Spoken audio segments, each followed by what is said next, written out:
বন্ধু মজার খবর এবার কি করলেন, যেমনি ভাবে স্বামী বলে দিল তেমনি ভাবে বাচ্চাটাকে ঘুম পাড়িয়ে দিল। বাচ্চাটা ঘুমিয়ে গেল।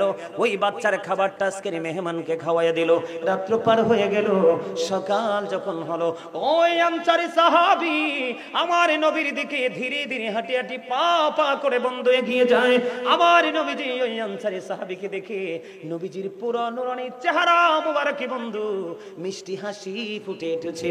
চুরি চুরি কন্যা সুবহানাল্লাহ গেলেন। যাওয়ার পরে আপনার আমার প্রাণের নবীকে প্রশ্ন করলেন, নবী গো আপনি কেন গো এই মিষ্টি মিষ্টি করে হাসছেন? আমার নবীজি একটা ডাক দিয়ে বললে, ওরে সাহাবী তুমি কি প্রেমের খেলা তুমি খেলেছো গত রজনীতে?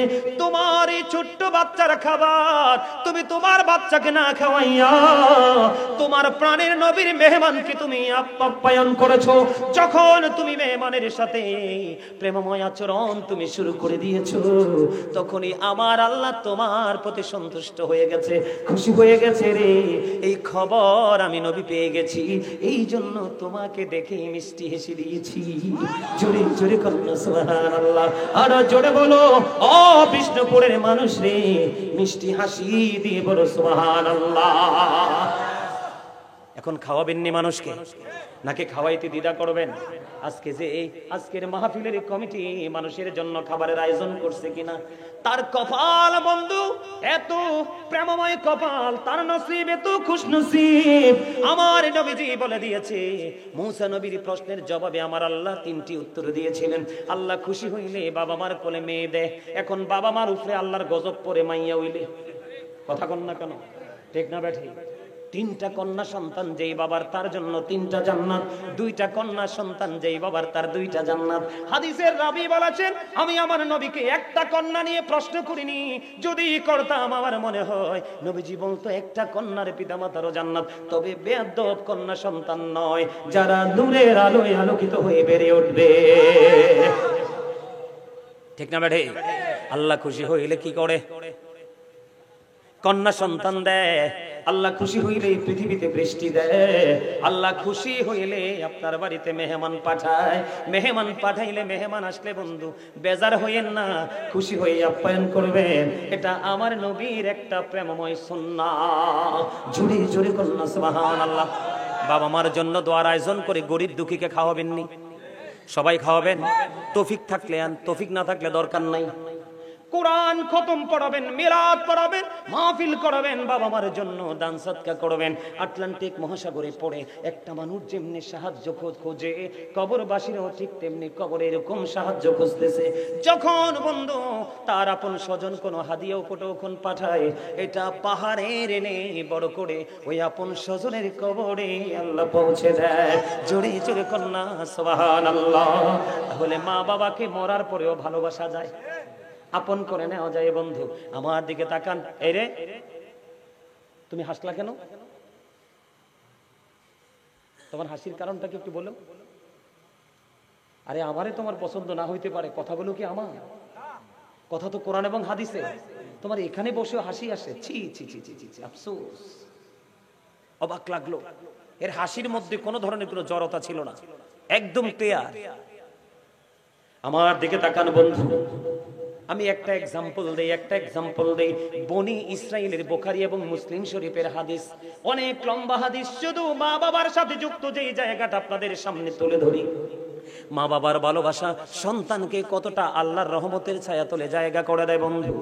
বনি ইসরাইলের 3জন লোক, কয়জন খেয়াল করেন, কয়জন লোক? 3জন লোক বন্ধু সফরে বের হলো। সফরে বের হইতে সফর করতে করতে করতে করতে বন্ধু সন্ধ্যা ডানা মেলে দিল। তখন তারা আশ্রয় খুঁজতেছিলেন। তখন তারা একটা পাহাড়ের গুহার মধ্যে ঢুকে গেল। কোথায়? পাহাড়ের গুহার মধ্যে ঢুকে গেল।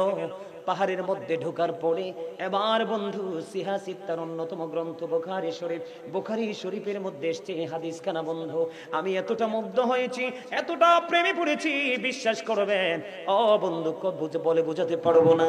3জন লোক পাহাড়ের গুহার মধ্যে ঢুকলো।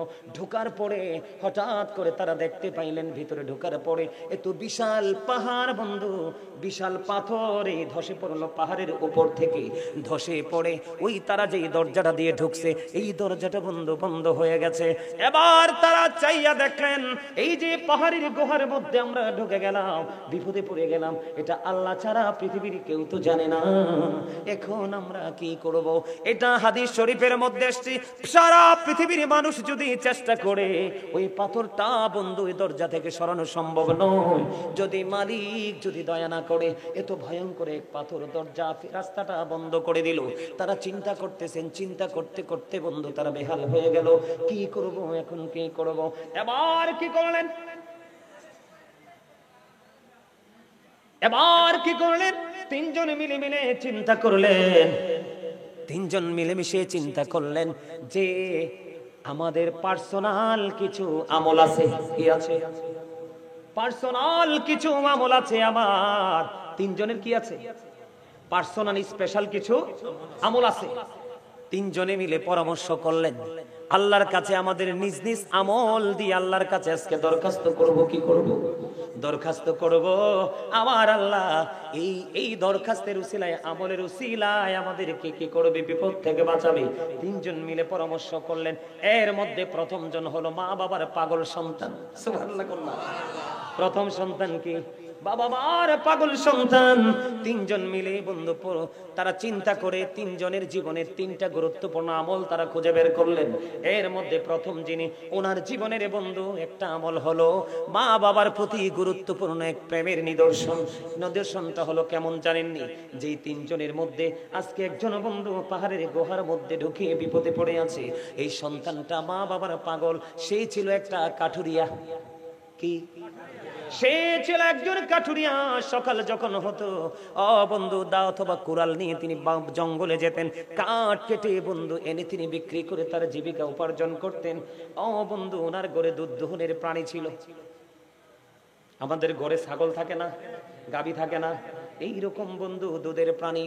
আজকে কাঠ কাটতে গিয়ে বন্ধু দেরি হয়ে গেল, কাঠ কাটতে গিয়ে দেরি হয়ে গেল, সময় মতো আসতে পারলেন না, অনেক দেরি করে আসলেন। আইসা দেখেন মা বাবা বন্ধু ঘুমিয়ে গেছে। যখন ঘুমিয়ে গেল, কাঠগুলো রেখে আগে বন্ধু তিনি দুধ দোহন করলেন।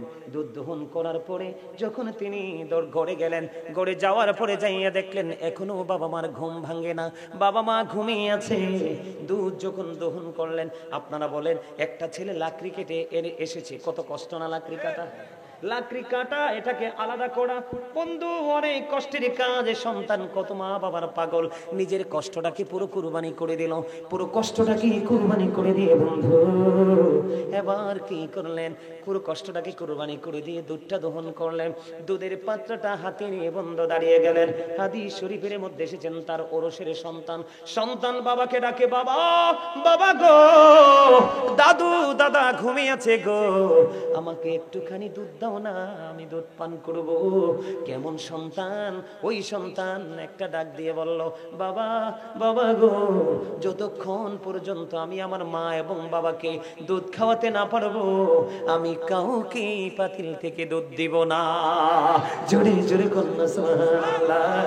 কেমন পাগল সন্তান! নিজের সন্তান রেখে রেখে বলে, বাবা একটুখানি দুধ দাও। সন্তান দুধ দেয় না, না না না, আমি আগে আমার মাকে খাওয়াবো, আমি আগে আমার বাবাকে খাওয়াবো, তার আগে আমি তোমাকে দুধ দেব না। হাদিস শরীফের মধ্যে এসেছে বন্ধু, বাচ্চাটা দুধের জন্য কান্না করলো, বাবা দুধ দিল না। বন্ধু এমনি করে করে রাত্রটা পোহায় গেল। সকাল যখন হলো, আসসালাতু খায়রুম মিনান নাওম, আযান হয়ে গেল, বাবা মার ঘুম ভেঙে গেল এবং বাবা মা উঁচু বানিয়ে বন্ধু নামাজ পড়লো। আর সন্তান তো দুধের পাত্র হাতে নিয়ে মায়ের দরজায় দাঁড়িয়ে আছে। বাবা মা উঠলো, ওঠার পরে বাবা মাকে দুধটা খাওয়ালো, দুধ পান করলো। বন্ধু এমন প্রেম মা বাবার সাথে আজকের এই সন্তান পৃথিবীর কেউ জানে না। পাহাড়ের গুহার মধ্যে বিপদে পড়ে আছে, এবার কি করবে? আজকে আল্লাহকে একটা ডাক দিয়ে বললেন, আল্লাহ গো, ওই দিন আমি পাহাড় থেকে গিয়েছিলাম, শরীর অত্যন্ত ক্লান্ত ছিল, আমি খুব টায়ার্ড ফিল করেছিলাম, কিন্তু তারপরেও আমার বাবা মার প্রেম এত বেশি ছিল গো, আমি দুধ দোহাই আমার সন্তানকে পর্যন্ত দেইনি গো। সারাটা রাত ওই মায়ের দরজার পাশে দাঁড়াইয়া রইলাম। আল্লাহ, ওই দিন মা বাবার সাথে মিষ্টি আচরণ করেছিলাম শুধু গো, শুধু তুমি আল্লাহকে খুশি করার জন্য।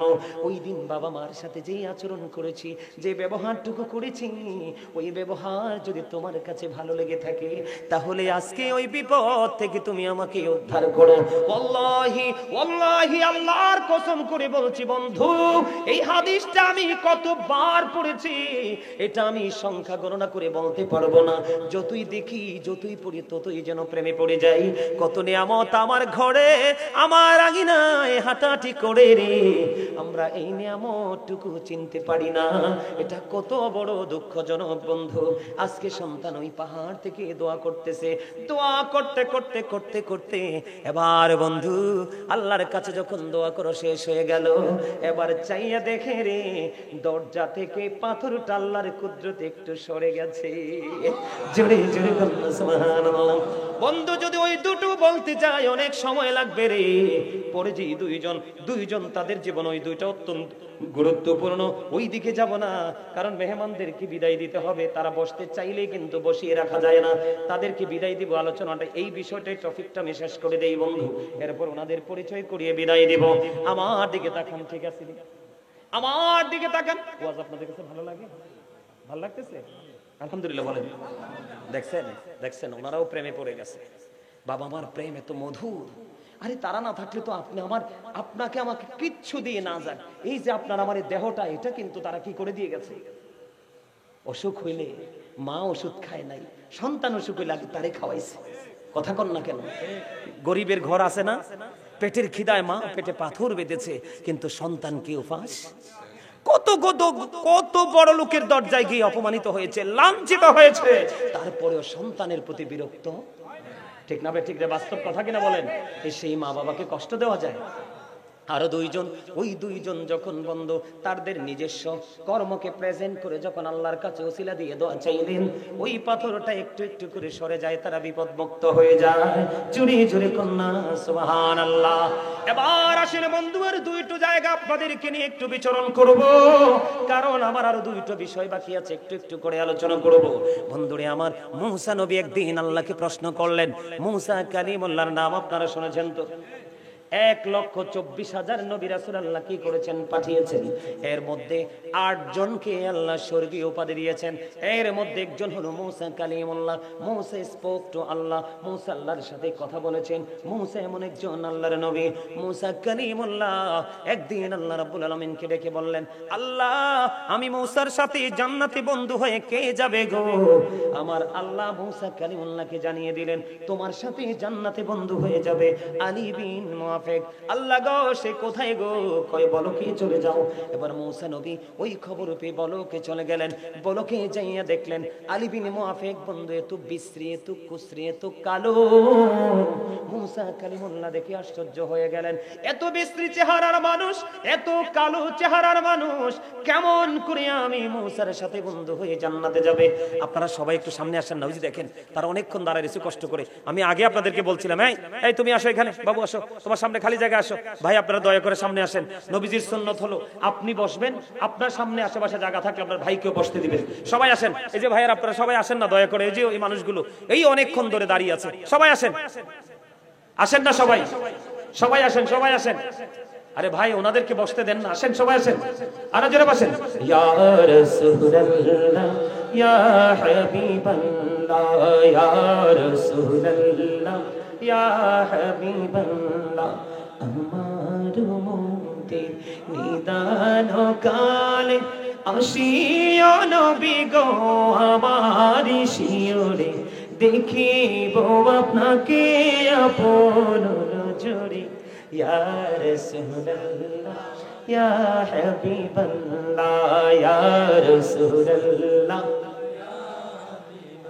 লা শুনেছি হাদিসে দেখিলে আপনাকে জীবনের গোনা ঝরিয়ে পড়ে, দিও গো দেখা দয়া করে। ইয়া রাসূলুল্লাহ, ইয়া হাবিবাল্লাহ, ইয়া রাসূলুল্লাহ, ইয়া হাবিবাল্লাহ।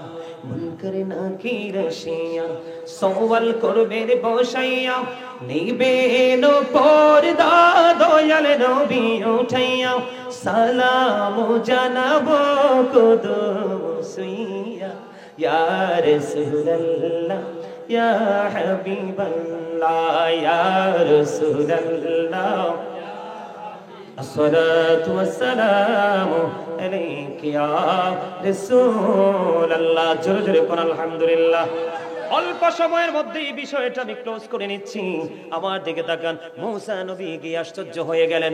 এত কালো, এত বিশ্রী চেহারার মানুষ তার জীবনে কি এমন আমল করলো যেই আমলের গুণে সে আমি মূসার সাথে জান্নাতে বন্ধু হয়ে যাবে। মূসা কালিমুল্লাহ এবার বন্ধু ওই আলী বিন মুআফিকের কর্মটা দেখতেছিলেন। সে ছিল একজন গোশত বিক্রেতা, যাকে আমরা বাঙালিরা বলি কসাই, ঠিক কিনা বলেন? তার নাম হলো বন্ধু আলী বিন মুআফিক। ওই কসাই গোশত বিক্রি করতেছে, কিন্তু সবচেয়ে মজার জায়গা হলো পোস্তরে পশু জবাই করে বিক্রি করতেছে।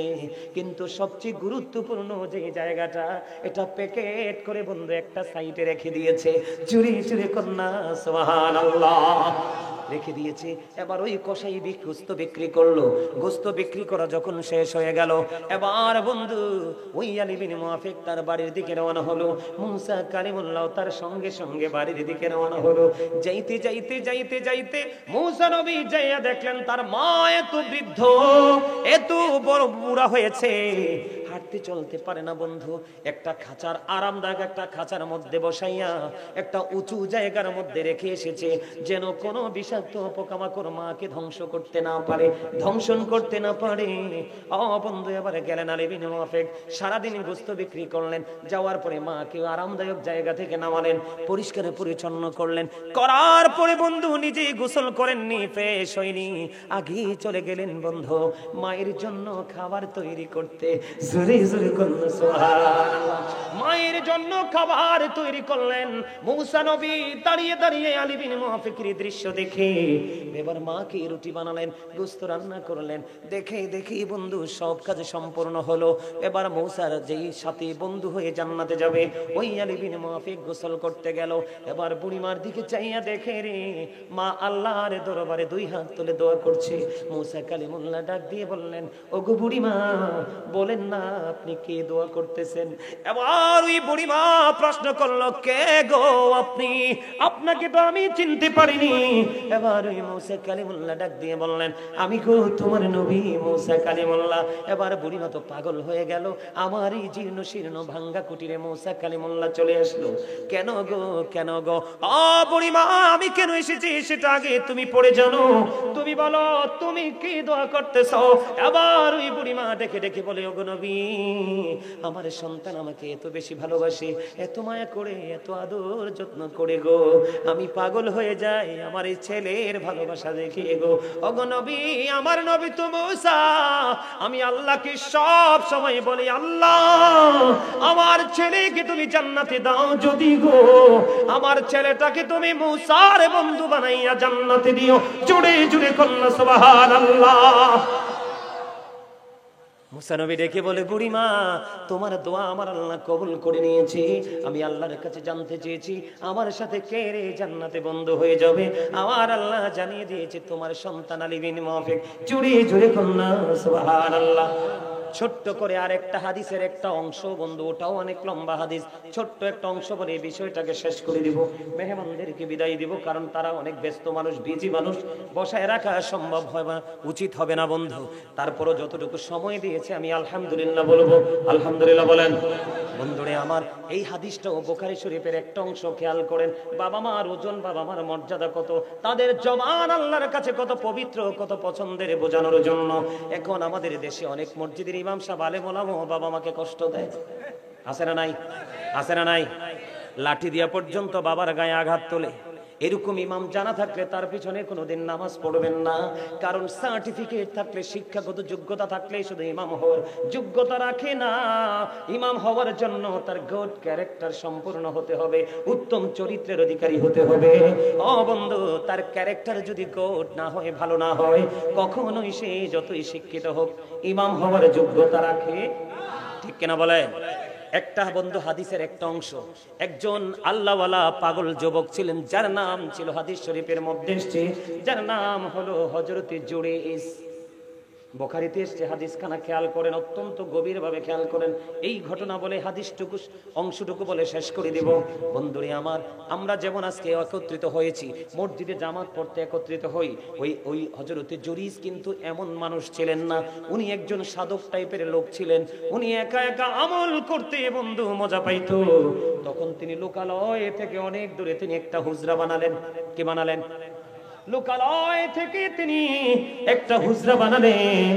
বন্ধু, লোকালয় থেকে তিনি একটা হুজরা বানালেন। এদিক তাকান, হুজরা বানাইয়া, হুজরাটা বানাইছে হাদিস শরীফের মধ্যে আসছে মাটি দিয়ে। কি দিয়ে?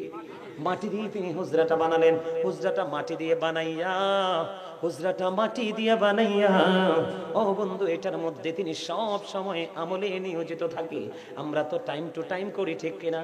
কিন্তু ওই জুরাইজ টাইম টু টাইম নয়, অলওয়েজ আল্লাহর জন্য আল্লাহর দরবারে তিনি প্রার্থনা করতেছেন। বন্ধু, কন্টিনিউয়াসলি তিনি প্রে করতেছেন হুজরায় বসে বসে।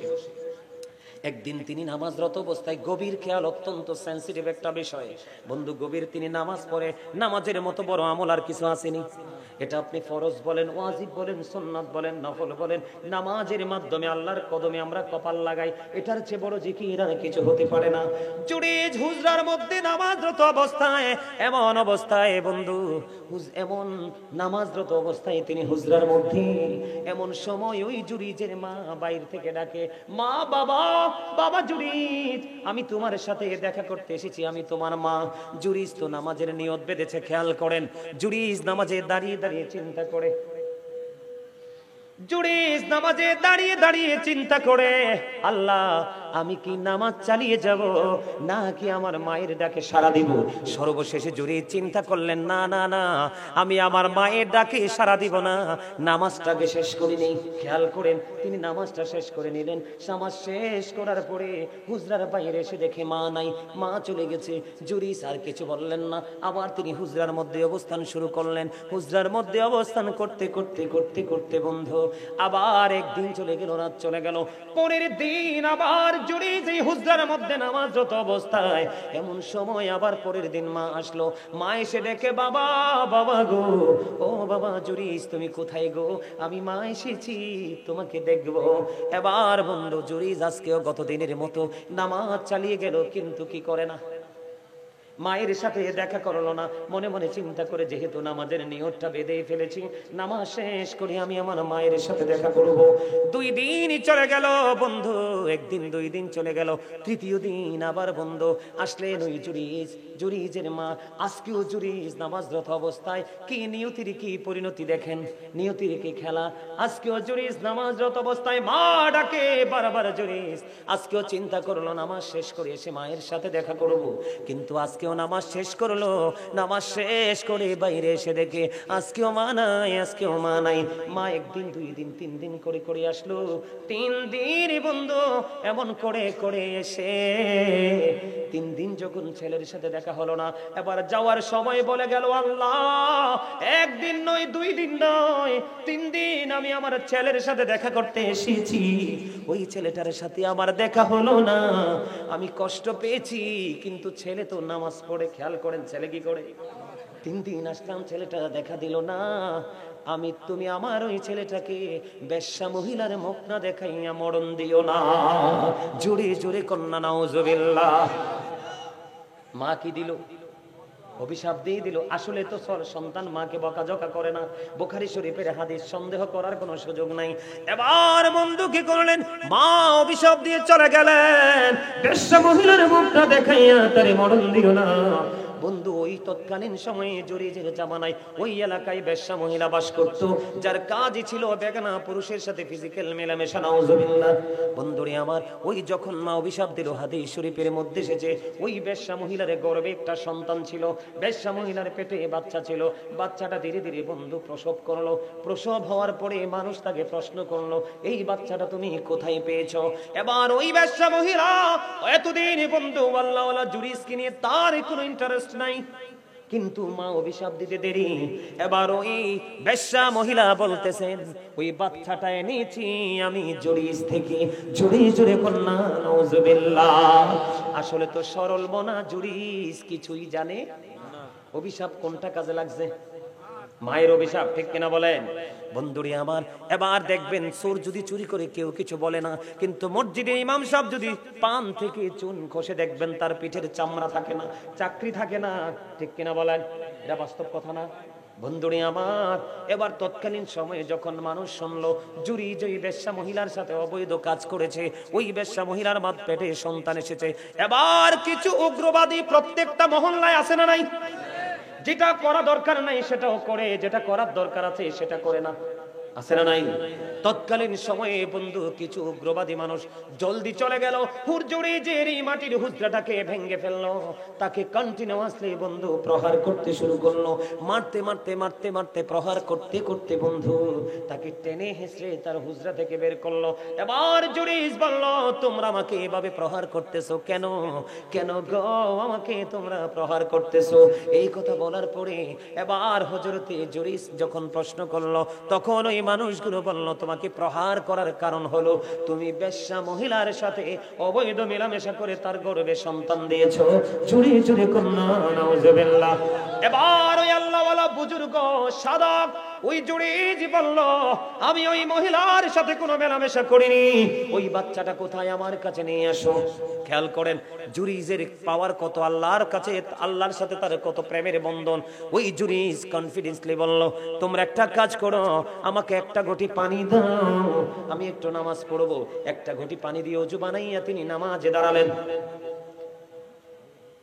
নামাজে দাঁড়ানোর পরে নামাজ শেষ করলেন।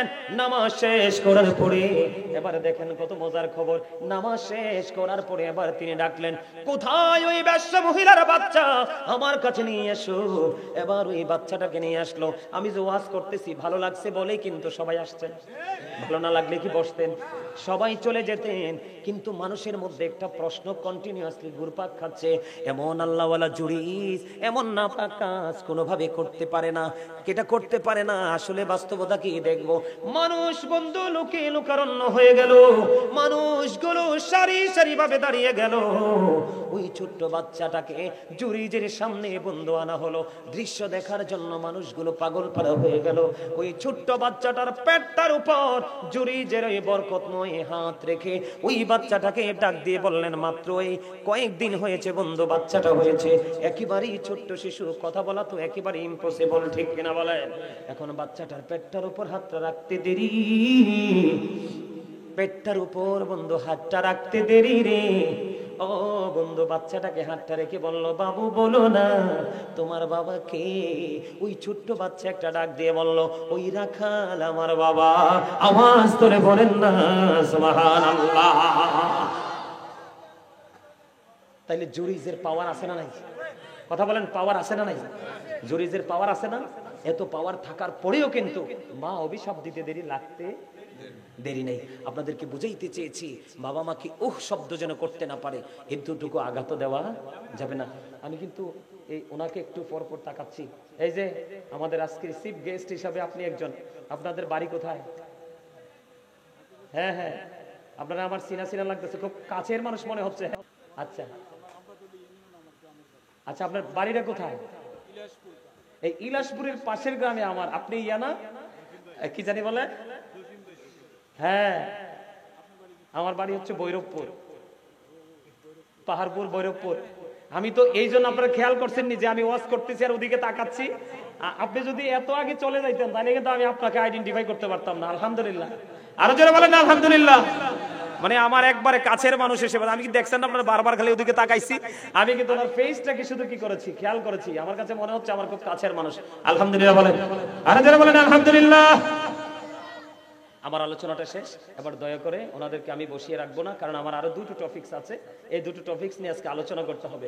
ওনাদেরকে সসম্মানে পরিচয় দিয়ে বিদায় করে দেন, তারপরে আমি আবার আমার ওয়াজে ঢুকবো।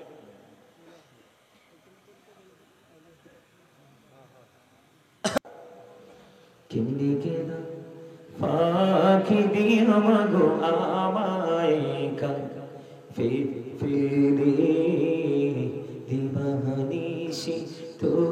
সেরাগুন হৃদয়ে জ্বলে কেমনে গেলা পাখি দিয়া মাগো আমায় ফেলে দিবানিশি তো সেরাগুন হৃদয়ে জ্বলে হাইরে কাহাইন্দা কাহাইন্দা হইছে রে নদীমা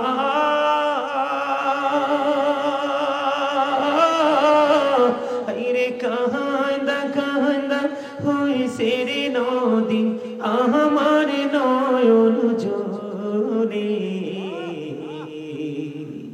দিবানিশি তো সেরাগুন হৃদয়ে জ্বলে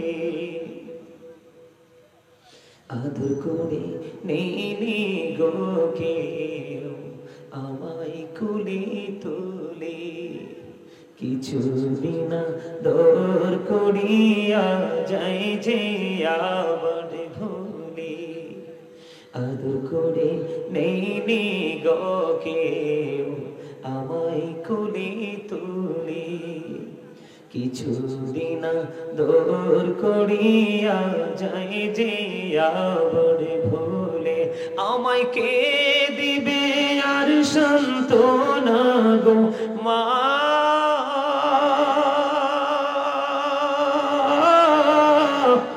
আমায় কে দিবে আর সান্ত্বনা গো একটু আদর করে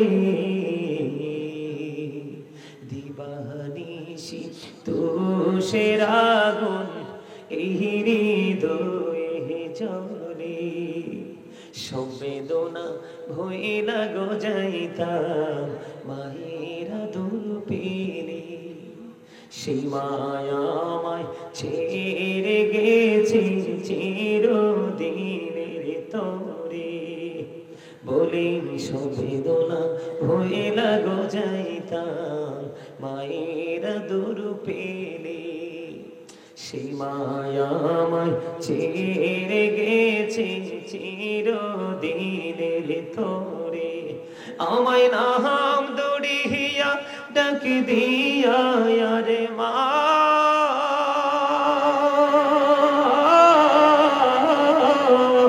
আমায় নাম দড়িয়া ডাক দিয়া কে নিবে রে ঘোড়ে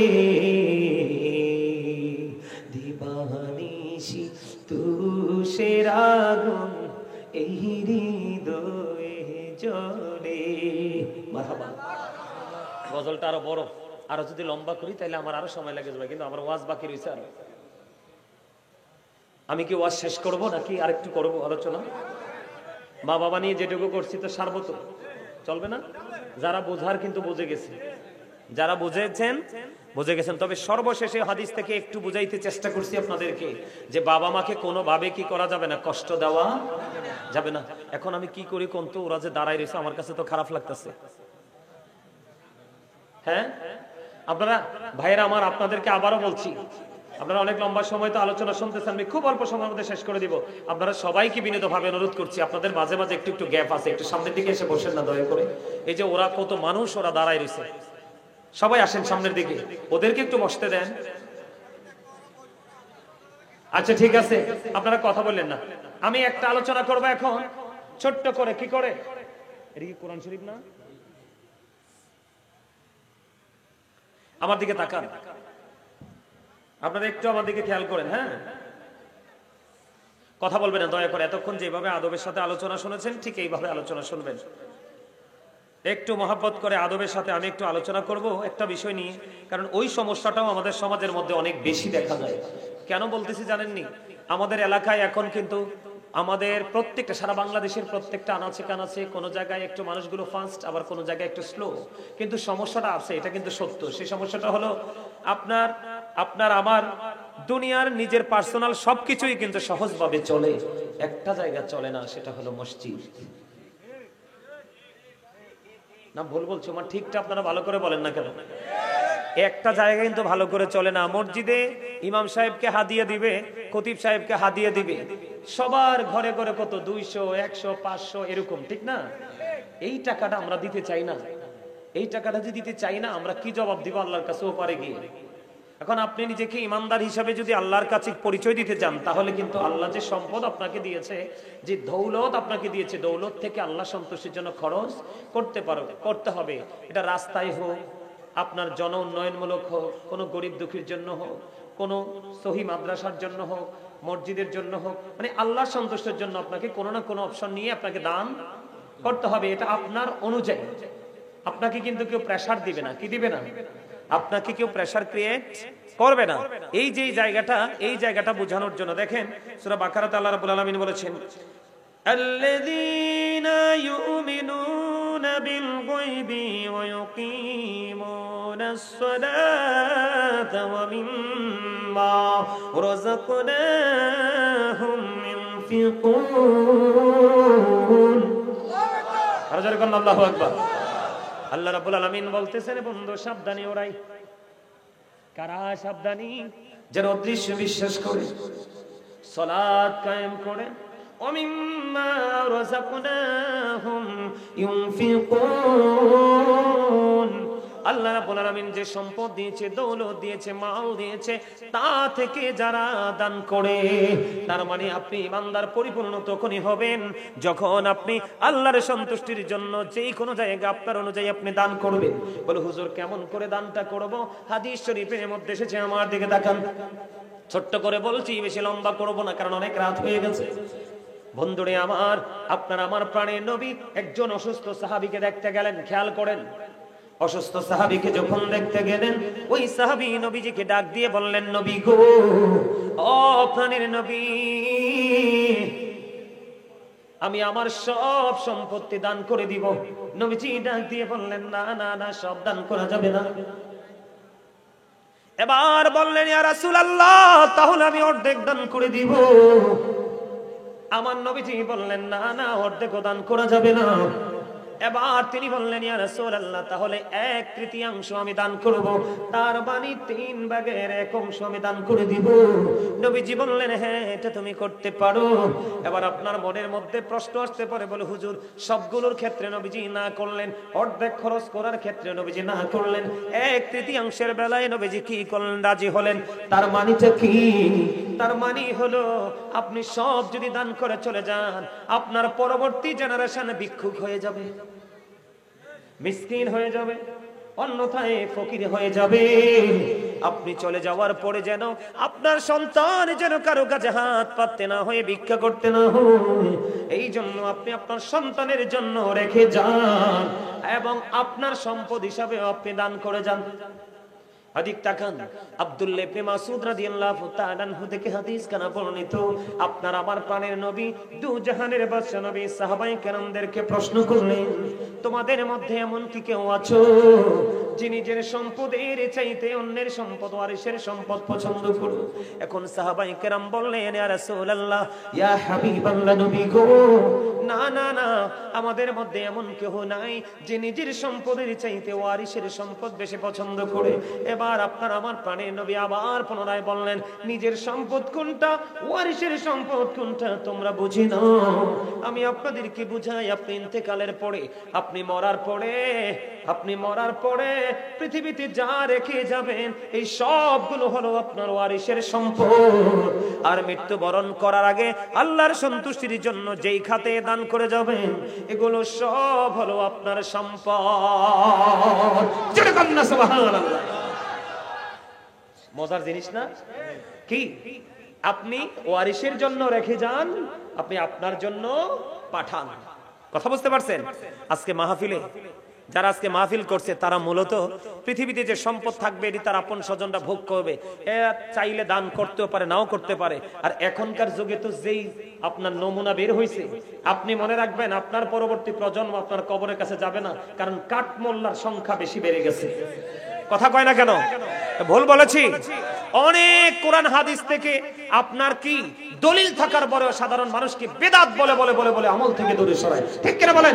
এর মধ্যে একটা হলো, বাবা মার কবরে জিয়ারত করতে দেয় না, কয় বেদাত। নবীজি কি জিয়ারত করে নাই? কথা বলেন না, জিয়ারত করে নাই? মা আয়েশা যখন দেখলেন মধ্যরজনীতে নবীজি বিছানায় নাই, আবার খুঁজতেছেন, খুঁজতে খুঁজতে যাইয়া দেখলেন জান্নাতুল বাকিতে নবীজি জিয়ারত করতেছে। আরো জোরে কর না সুবহানাল্লাহ। এই জন্য যেই কোনো দাড়িওয়ালা টুপিওয়ালা পাগড়িওয়ালা দেখলেই কিন্তু পাগল হইয়েন না, হক্কানি আলেম বেছে বেছে নিয়েন, কারণ ৭৩ দলের মধ্যে ৭২টা যাবে কোথায়? জাহান্নামে। আর একটা দল মাত্র যাবে জান্নাতে, আর এই দলের নাম হলো আহলে সুন্নাহ ওয়াল জামাত ইজ দ্য বেস্ট পার্টি। জোরে কর না সুবহানাল্লাহ। এই দলকে নবীজি জান্নাতের সংবাদ দিয়ে গেছেন। তবে হ্যাঁ, এখানে একটা কথা আছে যে আপনি সুন্নি জামাতের হইলেই জান্নাতে চলে যাবেন না। অনেক সুন্নি জামাতের লোক আছে নামাজ পড়ে না, আছে না নাই? অনেকে আছে সুদ খায়, অনেকে আছে রাতের আধারে মানুষের চুরি করে। এই সুন্নিয়ত দিয়ে আবার রাসূল পাওয়া যাবে না। আর রাসূল যদি না পান, আল্লাহর তো আপনি কোথায় আছে জানবেনই। ঠিক কিনা বলে? বুঝা নিতে হইব। ঈমান আমল দুটোকে রাখতে হবে, তার সাথে সমন্বয় করে রাখতে হবে তাকওয়া। বুঝতে পারছেন? আমার নবীজি বলে দিয়েছেন বন্ধু, তাহলে আপনি নিজের জন্য পাঠাবেন, ও সন্তানের জন্য, আপনার জন্য রেখে যাবেন। শিক্ষাকার এখন আমরা দেখেন কত ভুল পথে আছি। নবীজি বলে দিয়েছেন পৃথিবীতে তোমরা দুই শ্রেণীর মানুষের সাথে তোমরা কম্পিটিশন করো। কয় শ্রেণীর মানুষ? দুই শ্রেণীর মানুষ। একটা হলো সুশিক্ষায় শিক্ষিত, যে তার শিক্ষার আলো দিয়ে সমাজ থেকে, জাতির কাছ থেকে অন্ধকার দূর করে দেয়। আছেন এমন মানুষ? কথা বলেন না, আছে না? সুশিক্ষা শিক্ষিত হয়ে মানুষকে সুশিক্ষার আলো ছড়িয়ে দেয়, মানুষ আলোর দিকে ধাবিত হয়, অন্ধকারকে মানুষ বয়কট করে, আছে না? নবীজি বলেছেন ওই সমস্ত মানুষের সাথে তোমরা কম্পিটিশন করো। বলো হুজুর, ২ নাম্বারটা কি গো? ২ নাম্বারটা হলো, বন্ধু, আপনার সমাজে এলাকায় অনেক ধনী মানুষ আছে না, হালাল উপার্জন করে। কি করে? সুদ ঘুষ খাইয়া ধনী হইলে কিন্তু আবার হইতো না। কি? সুদ ঘুষ খাইয়া ধনী হইলে আবার হবে না, কারণ লা তাকবালু সালাতুম বিগাইরি তুহুর ওয়ালা সাদাকাতুম মিন কবুল। পবিত্রতা ছাড়া ইবাদত কবুল হবে না, হালাল টাকা ছাড়া দানও কবুল। কথা বুঝতে পারছেন? তাহলে হালাল পথে উপার্জন করা এটাও কিন্তু বড় একটা ত্যাগের বিষয়, ঠিক কিনা বলেন? তাকওয়ার বিষয়। হালাল পথে উপার্জন করে তার এই ধন সম্পদ কি করে আল্লাহর সন্তুষ্টির জন্য বিভিন্ন খাতে খরচ করে ব্যয় করে তোমরা তার সাথে কম্পিটিশন করো। এখন আমরা সুশিক্ষায় শিক্ষিত হতে চাই না, যারা দানবীর তাদের সাথে আমরা কম্পিটিশন করতে চাই না।